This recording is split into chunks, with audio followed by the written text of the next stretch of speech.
This episode of Everything is Awesome is brought to you by Zencastr. Zencastr is the #1 tool for all podcasters. You can record high-fidelity audio between remote locations and get studio-quality sound. Go to Zencastr.com and use coupon code THATENTERTAINS for 20% off for 3 months or 20% off an annual plan. Everything is Awesome is part of Quartz and Parts, a podcast network featuring pop culture, TV, movie, and geek podcasts. Check out some of our other shows, like TV Ate My Brain, Let's Chat with Revelin Friends, and Podstalgic at quartzandparts.com.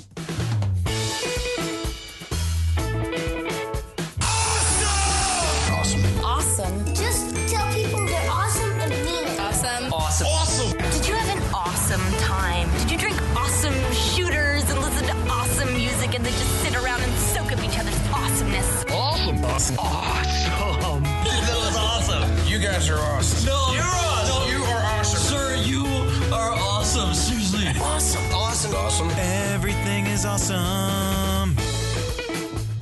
Welcome to this week's edition of Everything is Awesome. I am your host, Kev, and this is the show where we sit down and talk to awesome people about awesome things. And what a show we have for you this week. And man, what a feeling we have in Philadelphia this week. What up, Philly fans of Everything is Awesome, Philly super fans? How about the birds, huh? That's right. Depending on how the timey-wimey things work with this, the dates might not coincide, but we're the NFC champions, and we're going to the Super Bowl round 2 with the Pats. So excited. And we're going to be doing an episode with BK Mullen from the Pop and Dads podcast and Earth vs. Ben, all about the birds. So we have plenty of time to discuss that on the regular basis. Before we get to this week's guest, I want to talk about ways you can help support this show.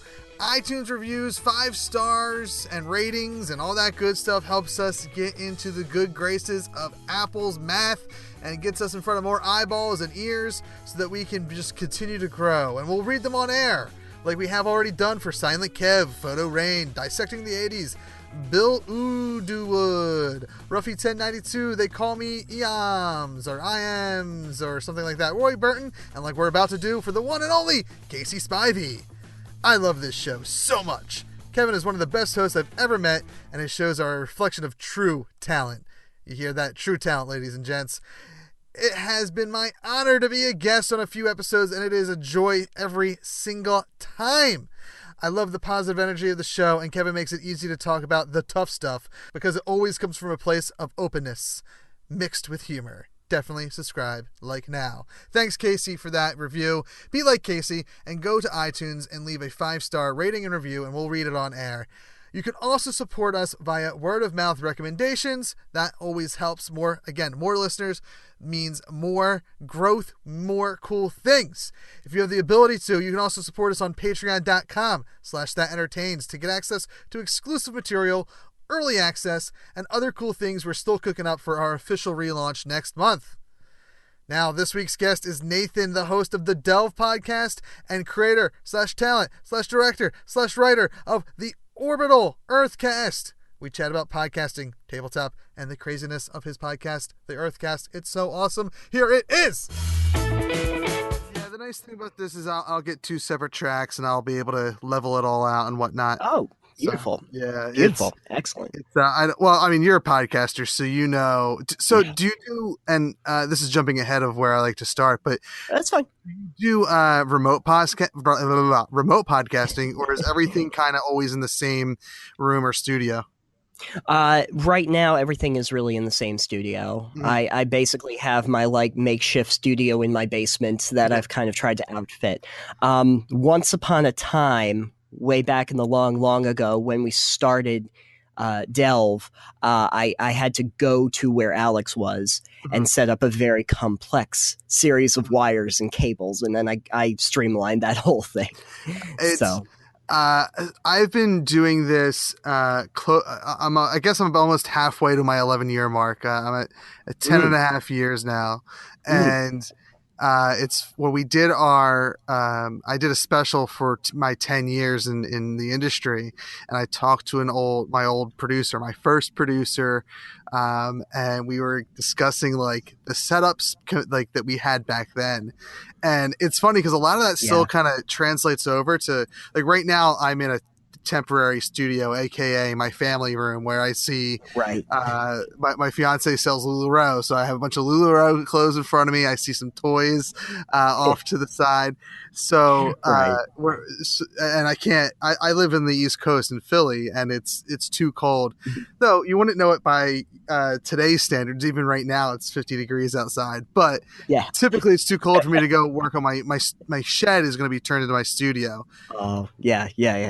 No, I get you. I mean, actually 50 sounds wonderful right now.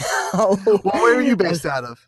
I'm in New Hampshire, way up in the White Mountains. So, 50 would be a heat wave right now. That would be great.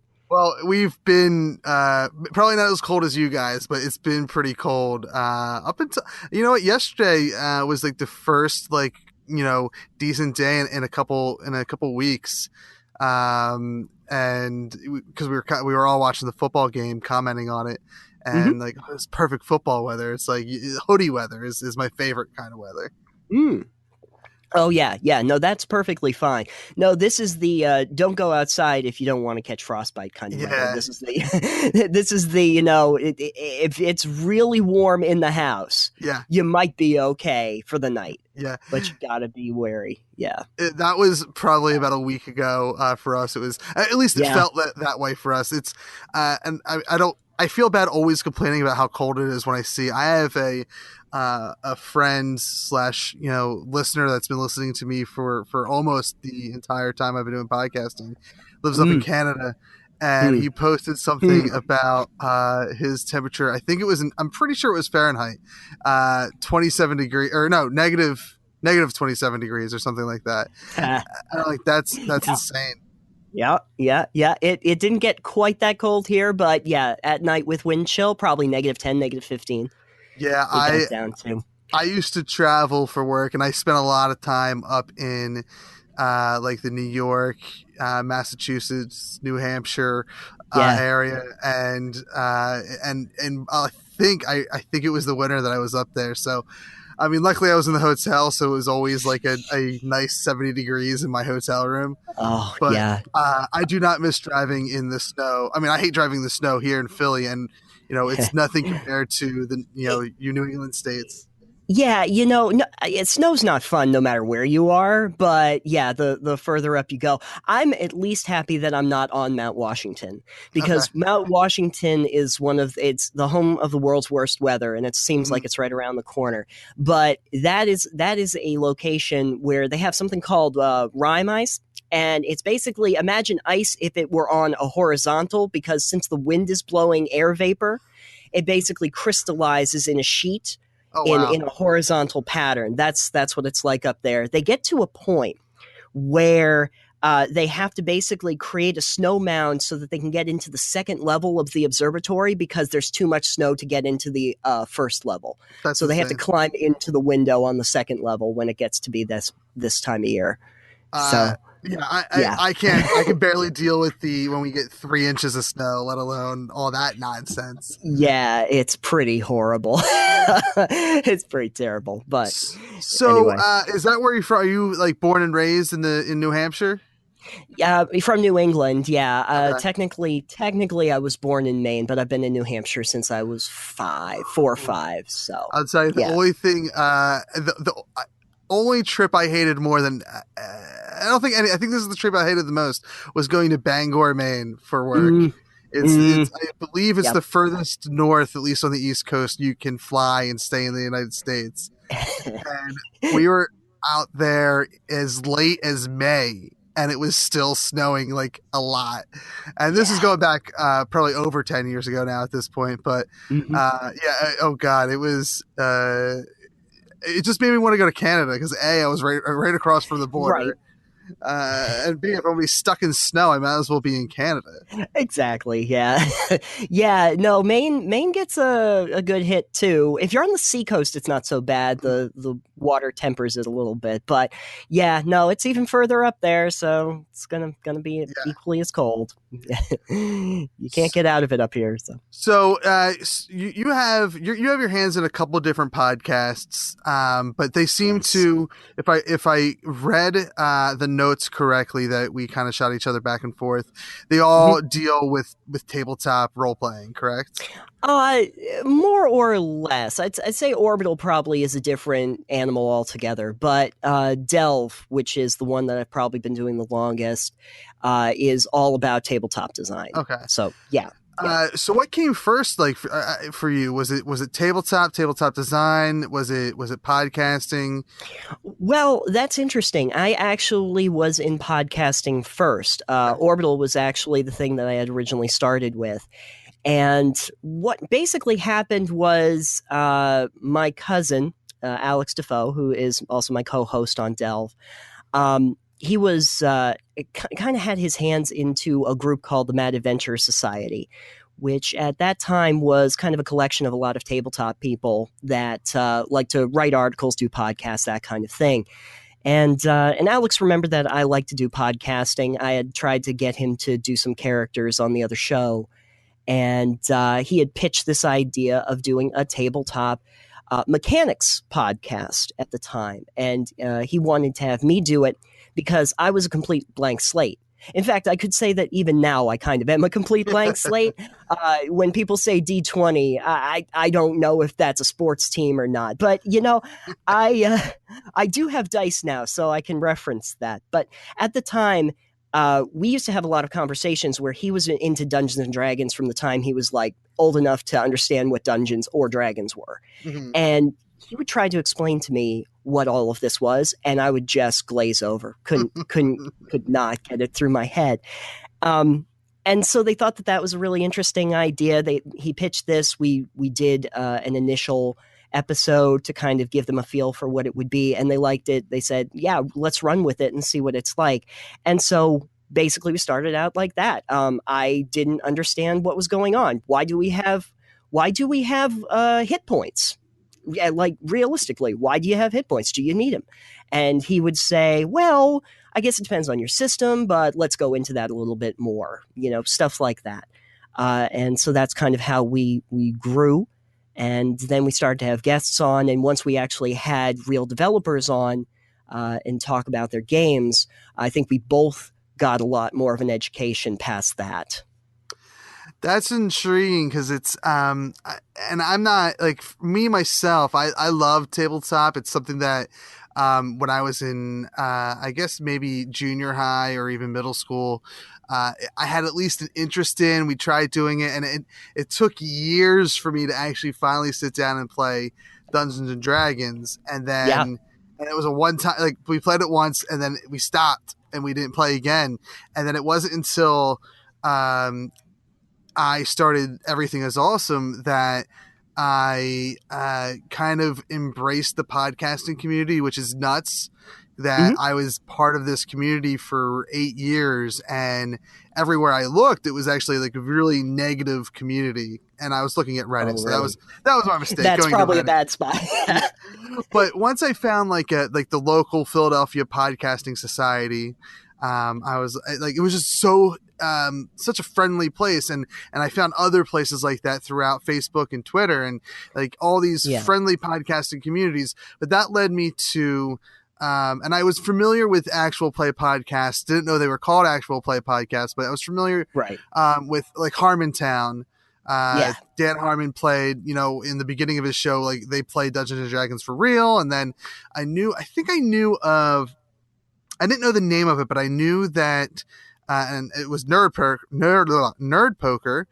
But at the time, I just knew it was Brian Posehn was doing a D&D podcast. Right. And this was like, right around when I was like talking to my buddies, like we should really like do one of these. Like no one else is really doing it except for this famous actor guy who, of course he's doing it. And but it wasn't until I got into the Philadelphia Podcasting Society that I started listening to them on a regular basis, and like discovered that it was more than just D&D. So like I must like. For me, my perspective, like it's actually makes sense for me to go from podcasting to tabletop. But every AP podcast I know, it seems like they all had a hand in tabletop before they started podcasting about it. Whether it's a game or a show like yours that kind of breaks down design. Right. Yeah, and I feel like that's probably the typical experience that people have. So I'm sort of the bizarro version of that. It's funny that you talked about Reddit because, I can kind of understand why you might have had a little bit of trouble. At the same time, when we were trying to figure out who we would have on the show and we decided that we really wanted to have guests come and talk about their projects, the first thing that Alex actually did, because he's really the one that books people for the show, is he went on the game dev subreddit.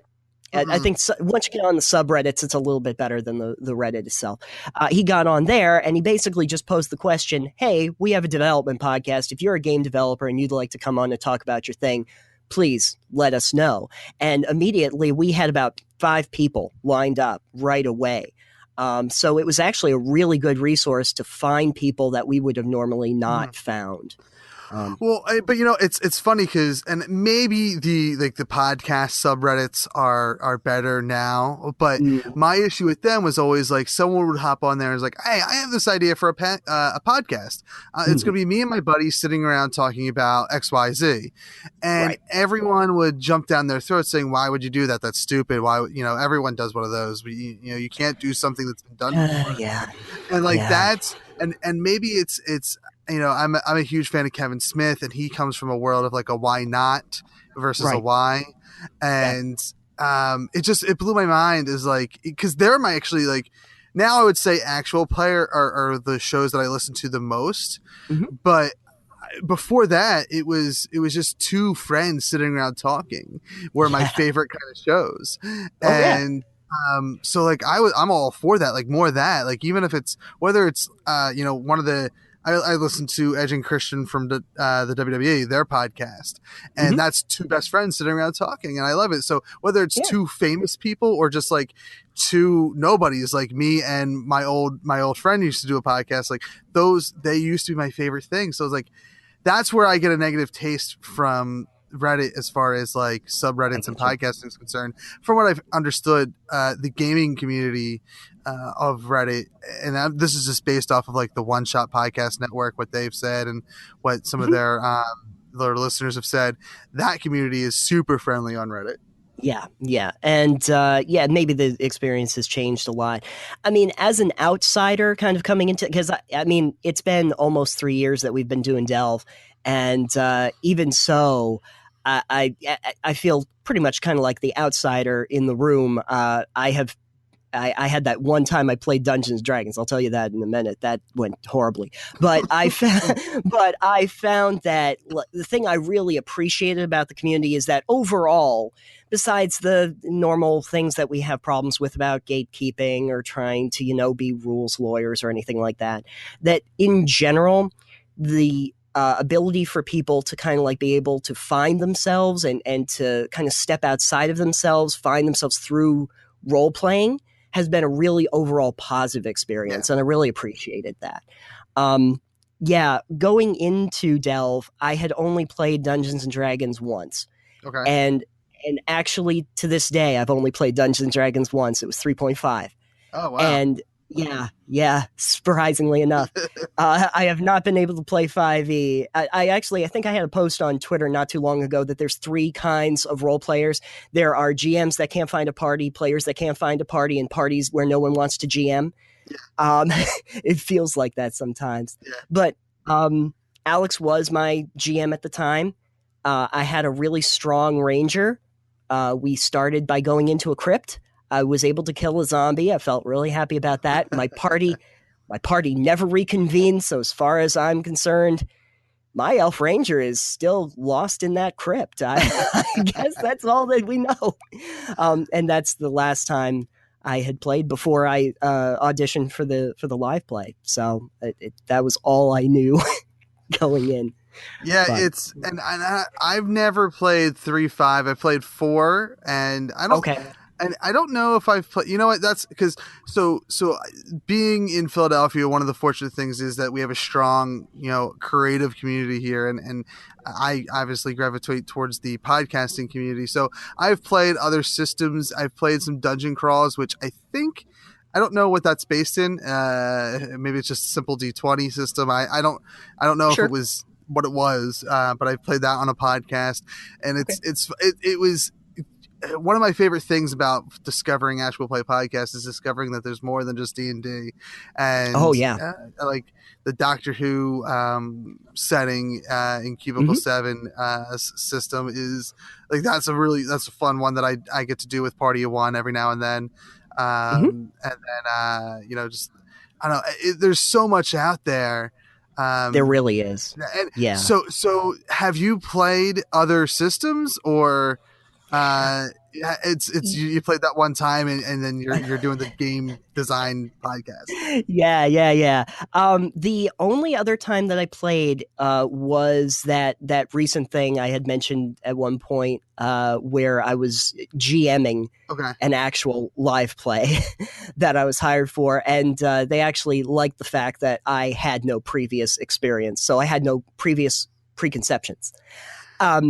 But that was actually Open Legend, which you can actually find online, and it's completely free. So it's actually pretty worthwhile to check out. And it's I like the fact that the system was completely open. It had no setting specific, so you could make whatever setting you wanted to out of it, and it allowed me to create this bonkers mashup world that I enjoyed.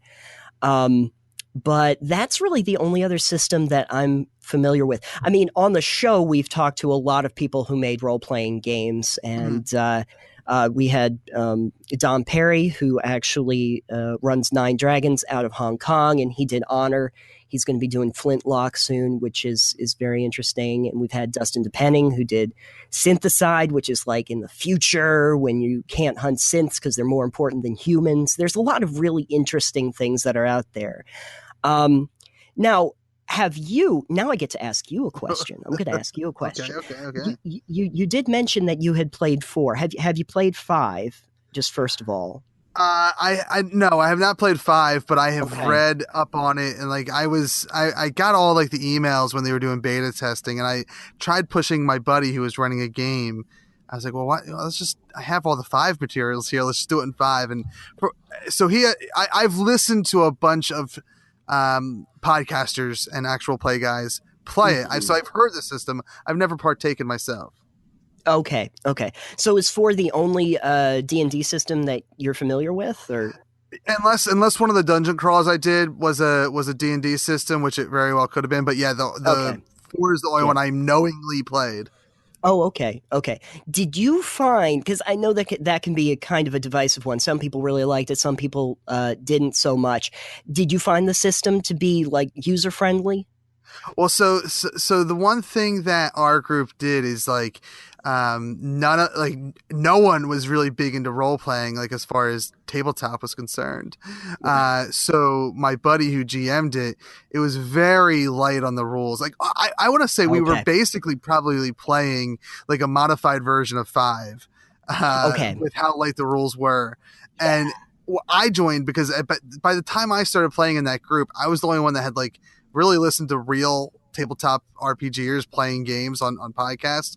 So like when we would roll for initiative, I'm the only one adding my perception. Not perception. Yeah, I got whatever it is. We'll say perception. Right. And so like everyone scores whatever their die says, and mine's like over 20, and they're like, "Wait, how'd that happen?" I'm like, "You guys aren't playing the game right." Yeah. I mean, the only exposure I've really had besides Alex plays a lot of 5, so I've heard his game sessions with his group. But the only other exposure I've had is, have you ever heard the Adventure Zone? Oh, it's definitely in my queue. Yeah. I haven't listened to an episode, but everyone recommends it. Yeah, that the whole balance, the long one that they do that in version 5. The short ones they're doing right now are actually in some other experimental systems, so Powered by the Apocalypse, Fate, some other newer ones, which are also pretty interesting too. But yeah. I've heard a lot of good things about Powered by the Apocalypse, which is I actually really like the concept of Dungeon World, which is based on that. Where I don't know, it's a nice light system, and I feel like anyone can really kind of pick up and play, and as long as you have a creative mind, you can kind of just enjoy that system. It's so light. I get encouraged when I even see role play, like tabletop developers that say, these are the rules, but feel free to change them at your leisure. Like, just do what you want with them. I even saw that from the Wizards team. Where they'll say, we put down the rules, but if you want to once it's in your hands, it's your game. You do with it what you want. It's yours. Yeah, I agree. I think that makes for a much better experience. And I honestly I have yet to play a game or listen to a game or hear experience with any system where anyone's like, well, the rules kind of really hinder you. And I'm sure there's maybe stuff early on that was like that. Have you heard of any systems that really kind of hindered you from having like an open experience? Oh boy. I think that there are some systems. I can't think of any specifically, but I do kind of remember some that are very they're so heavy into the mythos that it might be a little bit tricky to kind of work around that. Gotcha. But I mean, if you were to just take the mechanics part of it, I think that you could do what you wanted with it. The system that is coming out, a lot of people are really interested in it, so I'm going to be I've really gravitated towards systems that don't have a setting specifically, because I like the idea of being able to use your imagination, just use the mechanics. That's what Open Legend was, and in many ways that's what like Fate and Powered by the Apocalypse they do though too. Fantasy Flight is going to be coming out with one, and it's just because everybody's been telling me, with a system called Genesis, which is about storytelling dice instead of like D20 dice. Oh, interesting. And it sounds like a very interesting idea, that it really would be more like you can basically do anything you want. You can do a war setting or a sci-fi or a fantasy setting, but it's really about the narrative part of it and rolling dice for that narrative specifically, rather than so much the stats of it all. So that kind of intrigues me that they're moving in that direction. I like Fantasy Flight, and I've never played. I badly want to play in one of the Star Wars settings. But I'm a huge fan of the campaign podcast from One Shot, and I just that system, and maybe it's because it's a whole group of jokesters on that podcast. That's why it sounds so fun. But it just seems like a neat system that it's maybe a little complicated, but I don't know. It's just I obviously love the setting of Star Wars. Sure. I don't know. I like Fantasy Flight. Like they have apocalypse games. I believe, I don't know what the actual terminology is, but they have like alien invasion, zombie outbreak, and so, just with these different kind of and like apocalypse type games. So. Yeah, I'm super interested in Fantasy Flight as a company. That if I had more time and money to invest, I would totally be up playing those games. Oh, yes. If I had influence or connections, I would try to get somebody on the show to talk about it. The biggest problem that I have is that I feel like some people might come on the show, but I'm always scared to ask people to be on the show. Oh, yeah. So I mean, I'll give you a little tip for that is just do it. I'm the same way, but something that I've seen other interviewers do, and I've done myself, is just ask, and it may happen. For me, one of the people that were like on my I had 3 people that were on my get list. Like, I need to interview these people one time. And one of them was Erin McGathy, who is the host of This Feels Terrible. She was married to Dan Harmon for a hot, second. And I guess I don't know how long after she divorced Dan, I emailed her, but I recorded an interview in my fake. It was at that point it was still a shed. I just was set up in there, and I had been drinking a couple beers while doing the show, and I was just like, you know what? I'm going to email Erin McGathy and try to get an interview. And I just shot an email through her contact form. And as soon as I hit send, I was like, this is dumb because she's going to say no. And I'll never get the opportunity to ask her properly again. And I want to say within 48 hours, I got a response from her saying, yeah, totally. I'll do it. And it was such an awesome moment that it's crazy, right? Yeah. So that's Chris Revel, who hosts Let's Chat with Revel and Friends. He just randomly on the other day said on Twitter, hey, and I don't know the guy's name because I'm awful, but he's in iZombie. He's the do you watch iZombie? I have not seen it. Okay, so this could be two people who don't know anything about iZombie talking about iZombie right now. Perfect. I've watched the first season, and it's a really good show, and I want to get into it, but I don't have enough time to really sit down and watch it. But he's the main character's Dr. Friend or boss or something, and he was in an episode of Supergirl, and it's a good thing I didn't, because my buddy told me to ask him. He was openly accepting requests to do podcasts, and it's a good thing I didn't ask him because I'm blowing up my own spot by not knowing this guy's name. But he was he's one of the main characters in iZombie, and my buddy was just like, hey man, really love you in iZombie, and tagged him on Twitter and said, love to have you on the show, what can we do to make that happen? And apparently within the hour he got a DM saying, let's set it up. So it is literally half the battle to booking a guest that's on your get list is simply just asking. Yeah. The sad, and I know that, and it's still in the back of my head, is one of those. I'm sure you've had this in the past, maybe not as much now, but maybe in the past, the imposter syndrome, I'm not really doing this. It's ridiculous. I'm not actually a part of what I'm doing. That will never go away. I'm still very much 10 years into podcasting, and I still feel that way. And specifically, this is the happiest I've been doing a podcast with. Everything is awesome, and even then, it's I still I hold off on asking people that I admire to be on the show, because it is a fearful thing, the rejection of it all, and I try to get past it. I've emailed Kevin Smith, a good contact that I have. I've emailed 2 or 3 times to get him on the show, and I know he's a busy dude, so I try not to be too pushy, but I every now and then, just on the random whim that I'll get a response. Why not? You know? Yeah. And he's a big podcast guy too, so you never know. Exactly. You might exactly. Like that. So did I understand right that it sounds like podcasting and tabletop kind of happened at the same time, or were you doing that Orbital for a while before you hopped onto Delve? Timeline would be, let me see, the first episode of Orbital would have released about 6 months before we ended up doing Delve, which was all about podcasting, about tabletop gaming. Okay. So podcasting was really the first thing. Okay.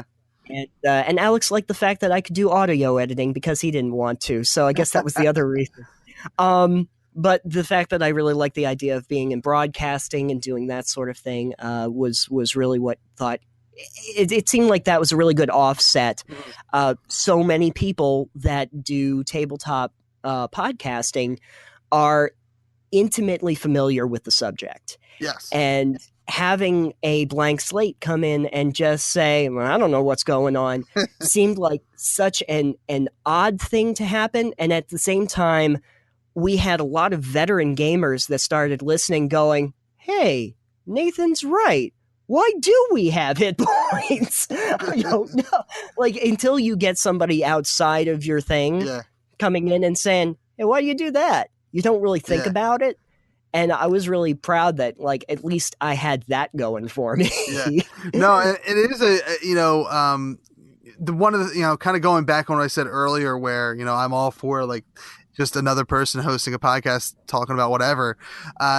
You do, if you want to make something of yourself, you do have to have a hook that makes you different. And there are a bunch of, podcasts about tabletop RPGs, and then, obviously having one that's about the design puts you in a little niche, but having that little extra thing, definitely is like the that little fluff that you need to kind of, hopefully stand out on top of the rest. Yeah. I mean, I think we kind of planted our flag when we did episode 2. I still say it's my favorite episode, even though we're in 140 or so now. Wow, yeah. But like episode 2 was one that was called, Well, That's Not Right. And I knew it was one I wanted to do. And I said, Alex, this is what we can do the first one where we kind of introduce what the show is, but this is going to be our next one. And I had 5 things at the time of these are preconceptions that as an outsider, people might have about tabletop gaming. And we really need to explain if there's any validity to that, or we have to dispel them out of the gate. That was episode 2. That got quite a bit of attention from the people that were on our network at the time. And it was just basic stuff. It's like, I'm going to end up in a cult. Or I don't want to dress up in elf ears and wave a wand around. And the other one that seems even more pertinent today is that it's a boys' club, like no girls allowed. And we had to kind of just go through those and just say, okay, but no, this is why. And I think it was a really good breath of fresh air before we got into the heavier mechanics to really just go out like that. No, that sounds like such a genius move or genius topic for an episode. That still, I think you could maybe you could talk about today, and it would still be a very good topical debate to discuss those things. Yeah. I still think anything that's evergreen like that, I'm really happy to go back over. I mean, I feel weird because at the same time that I'm saying, well, we'll never get people on the show, we've actually had a few guests on the show that were kind of a big deal. Mm-hmm. And so, like, we had, I don't know if you're familiar with a game called Drinking Quest, but it was pretty big deal. Well, we had Jason Anarchy on twice, actually, and he came on to talk at length about his game. And we've had JT Smith on, who basically runs Game Crafter. And more recently, this last year, we had Jeff Tidball on, who I can't quite remember what his title is, but it's like CEO, COO of Atlas Games. And we didn't even know that. Like when we had him on, Alex brought him on because he was involved with the White Box, which was a project he was backing, and said, hey, it'd be great to have them come on and talk about this. Then it turns out, oh, yeah, well, he worked for Game Workshop. He worked on Fantasy Flight stuff. He did he's that important. Okay, we didn't know that, but he's coming on, and we're happy to have him.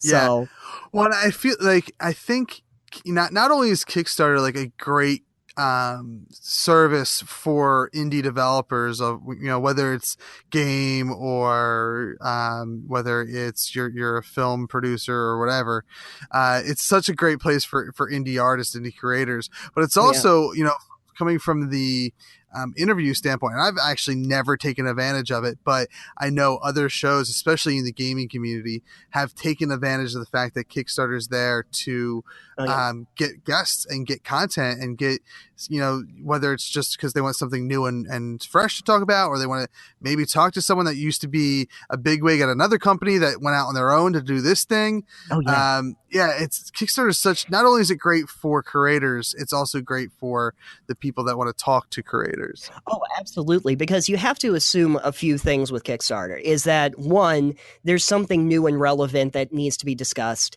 And two, those creators are actively going to want to talk about their thing. Yeah. So I definitely think it's a valuable resource. Some of the great guests that we got on were because we happened to be looking at Kickstarters and said, hey, that looked cool. And all of a sudden, we have people.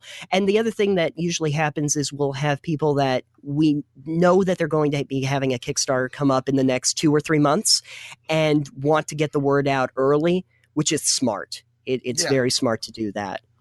So yeah, it's a great resource, not just for the people doing the Kickstarter, but for people like you and me who are always looking to talk to people about Yeah. things that we care about. So I do want to talk about Orbital, but before we get to that, Sure. I do want to find out like what got you into podcasting. Like, what was it that made you say, "I can do this"? okay, yeah, I guess I still don't know if I can do it. I'm still trying to figure that out. What was interesting? I think the first exposure I actually had to podcasting was Nerdist. I think that was the Okay. first thing. And just happened to be watching Attack of the Show one time, and I think Kevin Pereira was talking about, I went on Chris Hardwick's show, and I was like, oh, that sounds interesting. What's this podcasting? And before I know it, I'm like really deep into the weeds, and I started listening to some WTF, and I moved from that to like Star Talk and 99 PI and all of these really interesting ones where I was learning things. But while it was just interviews and stuff like that, I started thinking to myself, gee, it feels like in an audio format, you have a little bit of Odyssey of the Mind going on, and it feels like something that you might be able to do by yourself. If I were to do a podcast by myself, what would that format be? Well, I can't really say that I'd be able to get guests on.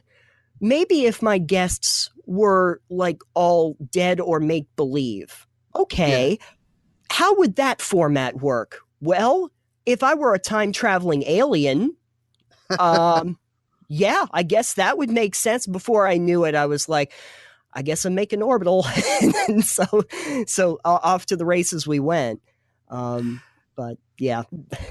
That is like one of the things I've learned over the years is that I started out doing a show where it was me and a co-host, but there was a producer there, or at least virtually there, and then it turned into having a third person there, but then the producer was also chiming in, so it was 4 people, and then it always felt good. It felt like, 4 people is a good format. So for years it was like, all right, 4 people, more people's good, and then it wasn't until my producer from my original show got back in touch with me. It was like, hey, I need to co-host for a couple weeks because I'm still trying to figure out who we're going to get on here. And I was like, oh yeah, totally, I'll sign a 5-week contract or whatever.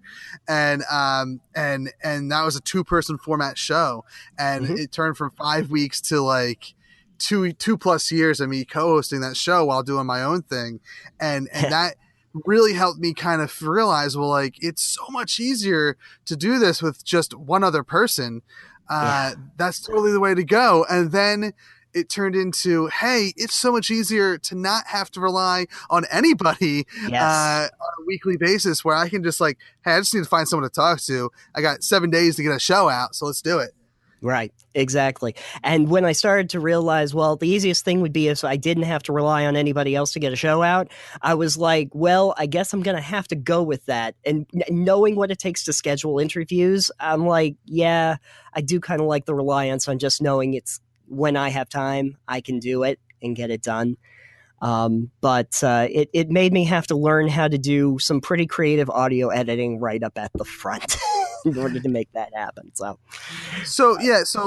Orbital, and I don't know why, like, I must have, when I first read your notes, I must have skipped like the second part of that sentence and went right over to your live play experience. So that's why I lumped it into tabletop. But it is so much more interesting than that. And before you talk about it, what I love, audio dramas. And the one I'm listening to right now is Space Ward. It's always been like, I've always been fascinated with audio dramas, and like, I want to do that. Like, it kind of flexes all the creative muscles that I have, like writing, directing, producing, and podcasting all in one. And I don't know that if you would actually classify yours as an audio drama, but what I'm getting at is I love the idea of doing something that, I mean, to me seems so new and unique, and in the podcasting field. I one of my favorite things I've ever done on this show is sit down and interview Batman. Which was me sitting in my car because I had to do something special for episode 25, because in my dopey podcasting brain, like, hey, 25, that's an important number. Let's do something special. Yeah. It's me sitting in the car talking to myself normally and then going like this. Oh, I can't do it because I have no water, but that's okay. doing a Batman voice. Just going for 45 minutes talking to myself that way. So like crazy things like that, which is almost what, at face value, I see what your description for Audible is. And it's like, oh, man, that's something so crazy. It sounds so fascinating. Let's tell me more about this podcast. Okay. So I would never classify it as an audio drama. It's probably more an audio comedy than anything else. It definitely has a comedic tone rather than a dramatic one. But the general gist of it was, I did like the fact that it seemed like something I hadn't seen before, which made me want to do it. It's never seemed to be done before. I couldn't find anything like it. The story of Orbital Earthcast is there's an alien called Gap Storm, and he's been alive for 10,000 years, and he's had this audio show for 5,000 Earth years. And it's only now that we have the advent of digital technology that we're actually able to even transcribe his signals. So he's been able to retrofit his technology to our current technology so that he could do a specific broadcast. I think at one point he said he needs Earth dollars so that he can put more pink flamingos on his house in Pandora or something like that, because it keeps the racks away. But the thing about it was, I like the idea of a story essentially of like a Time Lord, but instead of trying to save the universe all the time, I just want to have a talk show. And that's essentially what he does. And he can't really differentiate between fictitious characters, mythological characters, historical characters. They're all in some way real to him. Mm-hmm. So we've had the first few that I had on were George Washington was the first one. And then we went to Link from Legend of Zelda. I think I had a Stormtrooper on. Hercules was on one of them. One of the last episodes that I just did, I did a Christmas special. I always love doing Christmas specials. We had the ghosts of past, present, and future on the show. And I had even asked some people if they had questions for the ghosts. And so it was fun because with some clever editing and some clever pitch changes, you can make all of them talk over each other. So it feels like you have a whole conversation, even though I'm just trying to do all the voices at the same time. That's nuts. And then I decided, well, that's not good enough. So I did a Time Warp special, which is like a retrospectus of the last year, talking about the biggest advances in science and technology over the 2017. And I had 3 of my other characters that I've introduced in the past, and I had them come in and talk with me for about I can't remember how long it was, maybe 45-minute episode, going over all these very real things that happened on Earth, but talking essentially to aliens about how they feel about it. And I can say, you probably, regardless of whether you like it or not, it is unlike anything you've ever heard before. So is this something that you truly do on your own? There's no other voice cast members? No.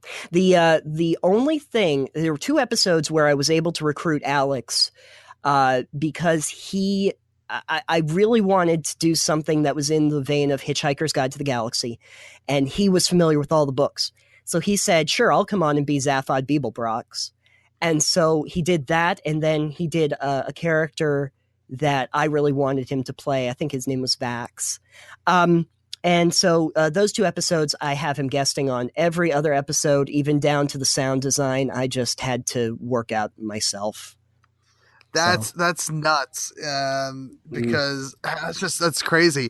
I'm getting ready to launch something that's a little similar to Orbital, where it's just me doing something silly as a character, but even that, it's not by myself. It's going to be a twice a month show, and it's one episode's going to be by myself, and then the second one's going to be me with a guest, and I'm not playing the guest.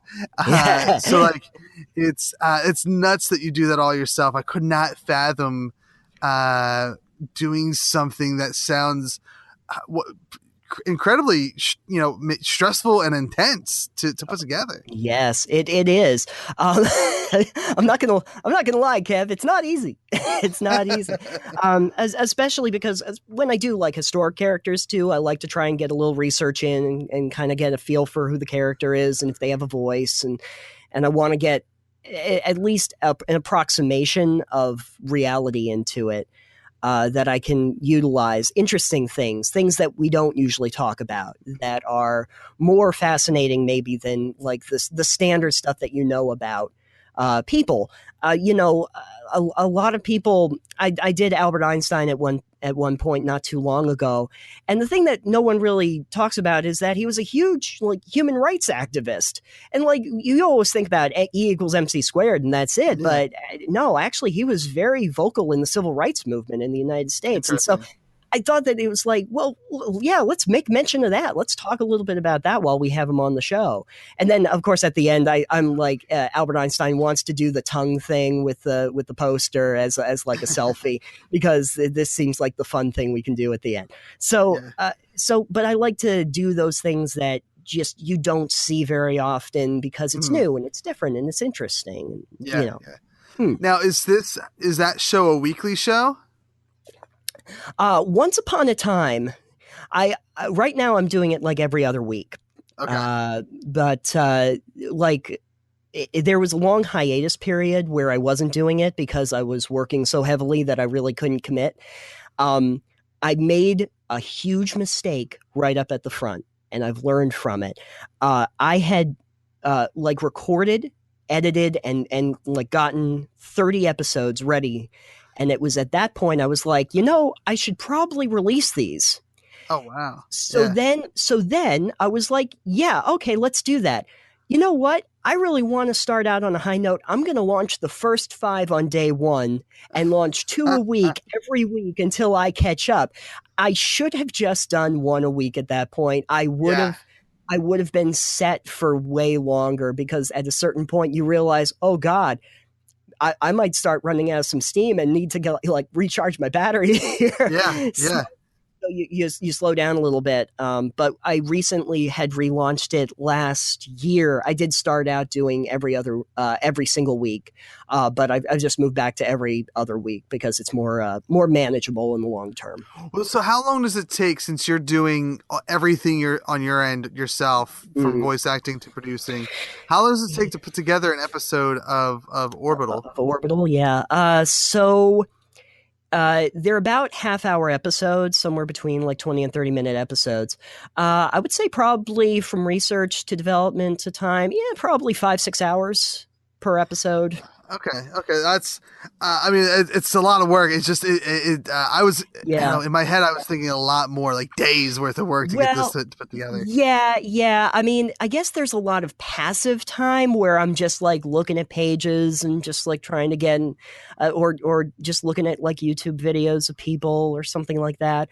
And the other thing is just scripting out the beginning, because for every single episode, I have to, I did something at the very beginning, which also I realized I made a mistake.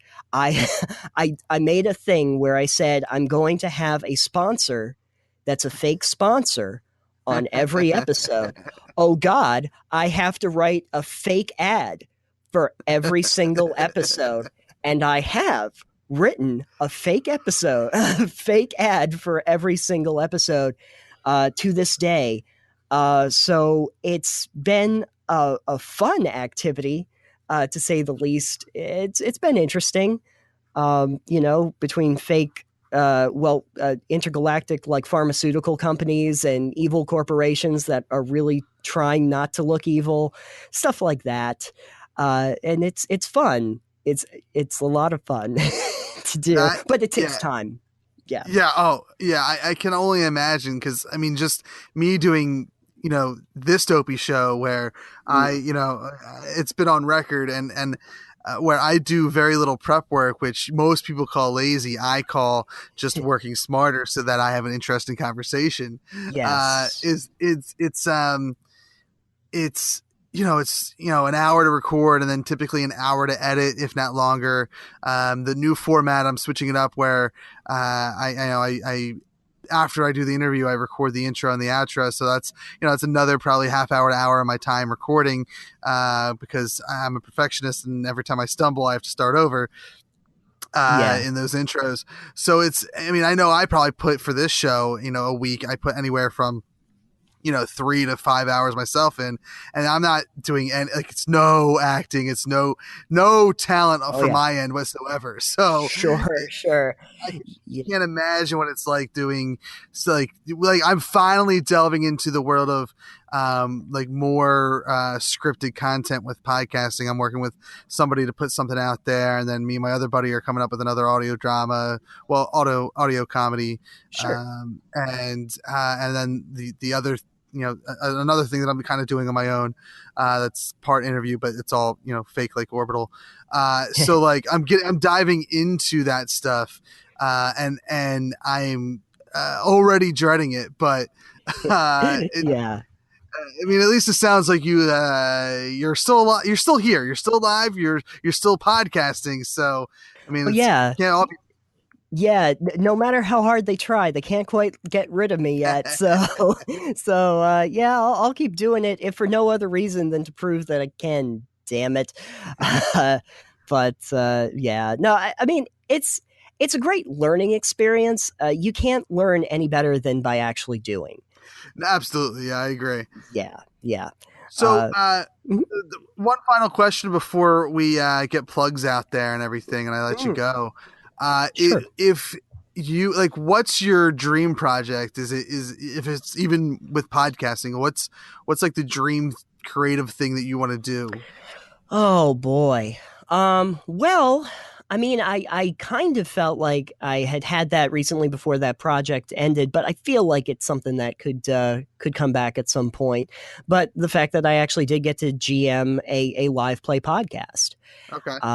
And just because it was something completely out of my realm of expertise, and it felt like a huge step up, considering that I'm kind of tangential to tabletop gaming. But I really like the idea of being able to create a thing that gets like this following, that people want to know what happens to the characters every single episode, and we have to listen intently to find out what the continuing story is.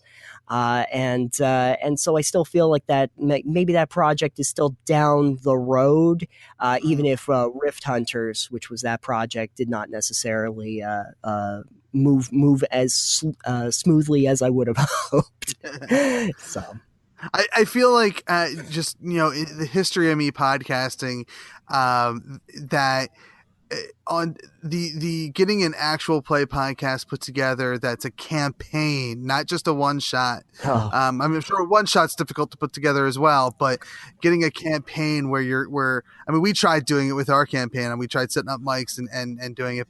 To do that with up to like 5+ people whether you're doing it recording on a weekly or monthly basis, it's even more challenging, I think, than getting 4 people to sit around and talk about sports and news. Yeah. And something that you don't think about is like I had a couple players that were on the West Coast and a couple that were on the East Coast, and then you have to deal with time zones and what people's work schedules are, and it just scheduling is a nightmare with that many people involved. So it almost I feel like with actual I think with if you're doing like a standard kind of radio show format, you can get away with having people on different time zones because it's a little easier to maybe get together to talk for an hour. But sure, typically I would imagine most actual play podcasts that are campaign mode, they're probably recording maybe once or twice a month for anywhere between 2 to 4 hours a session. Yeah, it's hard to get people together that long, especially in different time zones. When I look back at it, because the thing that's really sad, and maybe it's just something I got to learn as a GM for the future, but we had only really gotten through maybe like one story arc, or really touched on one story arc, and I had come up with like 3 or 4 others that I was like, oh, these are really interesting. If I ever was able to go back to it, I think I would try to get that whole arc into one night with just a group, and then split that up into like 4 parts, and just do it over a couple months, and just say, hey, here's the limited run. It's we're good now. You can listen to that part, and we'll come back later. So. Yeah, that's something that I struggle with, and I still haven't cracked that code, and it's something I myself, like, that's, I would say, I don't know if, like, my dream project, like, I have all these other projects that I'm doing that I'm hopefully going to be getting out, and I would consider them, like, part of my dream projects, but the one that really is, like, I'm trying to figure out how to crack that nut is an actual play podcast. Yeah. And how to do it in a unique way that's not just doing a bunch of one shots every week like other shows out there. Right. And I think I have it. It's the scheduling. It's like, all right, how am I going to get, because I have 2 kids, so it's not like my time is hard to find as well. So it's very difficult to kind of, it's a nut that will be cracked. It's going to take a while. Yeah. Well, if you ever need a cautionary tale of what not to do, just go to therifthunters.com and you can see every episode I did, including the Christmas special where they went down a road to the Hall of Lost Production Value, and you can see how that worked out. You can enjoy that. It's I remember initially when we first talked a while ago, and you talked about Rift Hunters, and I do very little research. Sometimes I do nothing, but like sometimes like actual play stuff, it's hard for me to keep myself spoiler free. Sure. And so I looked at it and I was like, oh man, this looks amazing. And then like a day or 2 later, like, yeah, that project's not happening. Like, oh man, yeah, it's what I'm talking about. And the thing I'll tell you, I won't take up too much of your time, but I will say the thing that really sucked for me was it was announced at Gen Con. It was like announced during the what was it, the GM Improv Showdown. Had a lot of buzz out immediately. Oh, wow. And then it's like, and then kind of like everyone kind of left the project, and I was sitting there kind of thinking, I can't do a live play by myself realistically. Yeah. All right, well, not what you need. Yeah. So. All right. Well, before I let you go, why don't you get your plugs out there? Absolutely.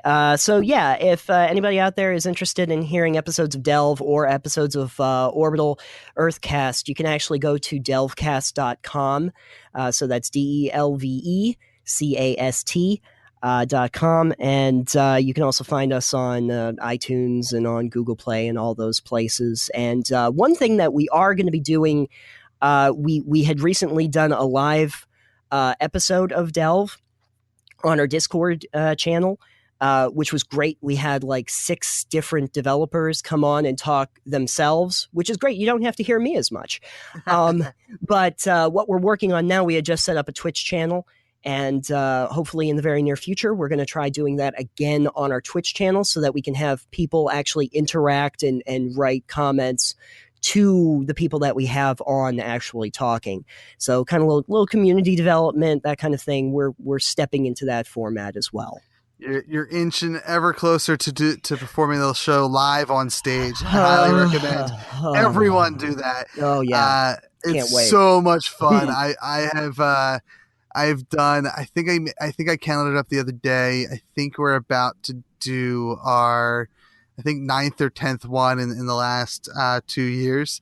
Yeah. And they're so much fun. Oh, I highly recommend it. I'd be up for it. I might have to pry myself onto the stage in order to do that, but you gotta, I feel like your show is like in the perfect position to just like, submit a panel to Gen Con or to one of the, I don't know if you've been to Metatopia or whatever convention you can get to, submit that panel. Yeah. I mean, if only to go to Gen Con once in my life, I think that might be worth it. I love live shows. It's one of my great passions, and I'm the unfunny dude, so it's not like anyone can do it. I think that's okay. You seem to be doing just fine from my standpoint, if it helps at all. Oh, well, thanks, Nathan. You're welcome. All right. Well, thanks for the show. We'll be sure to have everything that you just said in the show notes, so people don't have to remember or type while they're driving or anything like that. Oh, we don't want that. Don't Don't type while you drive. Please don't. Put the phone down. Listen to the show. And if that happens, please don't blame me. Please don't blame Kev. We didn't want that. We specifically told you not to. Don't type on your phone. It's in the show notes, guys. It's in the show notes. It's in the show notes. Don't do that. All right, Nathan. Thanks for the show. It was wonderful talking to you. Oh, thank you so much, Kev. Thanks. Thanks once again to Nathan for being on the show. It's been such a long time since I got to talk about tabletop RPGs and gaming in general. So this was a joy. I loved this conversation. I hope you did too. You can find both Delve the Podcast and Orbital Earthcast on delvecast.com. Follow the shows on Twitter at Delve Podcast and at Orbital Earth. And follow Nathan on Twitter at Psitanium, that's Psitanium, and his Delve co-host Alex at EXP Limited. Remember, help support this show at patreon.com/thatentertains for exclusive access to bonus content, early access to other things. If you don't have the monetary means to do that, that's okay. 5-star reviews and ratings on iTunes is a big, big help because of that Apple math. And of course, word of mouth recommendations. Get more ears on this show, baby. That all helps us do cool things like live shows. You can find us on January 28th. 2018 from 1 to 7 p.m. at Tattooed Moms. Everything is Awesome is going to be performing at 5, but I will be there the whole day supporting and running the second annual Everything is Awesome Let's Have Cancer Podiversary Festival. And I'm so happy to officially announce that we have from Fit Comedy Theater, he's an instructor and does a whole bunch of improv, Chris Esperance. I hope I got your last name right, buddy. And of course, stand-up comedian from Philly, co-host on Nerds with Words, Greg Trout will be on our show, and I am so excited. Make sure you follow us on the Twitter at Real Awesome Pod, though we do most of our announcements on Facebook.com/Real Awesome Pod. I do a lot of conversing on Twitter, though, under my own personal Twitter at ThatNerdyKev. Until next time, when we sit down and talk to Craig from Take Two, I've been Kev. And this is Everything is Awesome on awesomepodcast.com, which is part of the Core Temp Arts Podcast Network. We've been awesome! Thank you for listening to the Core Temp Arts Podcast Network. To listen to more Core Temp Arts shows, visit coretemparts.com.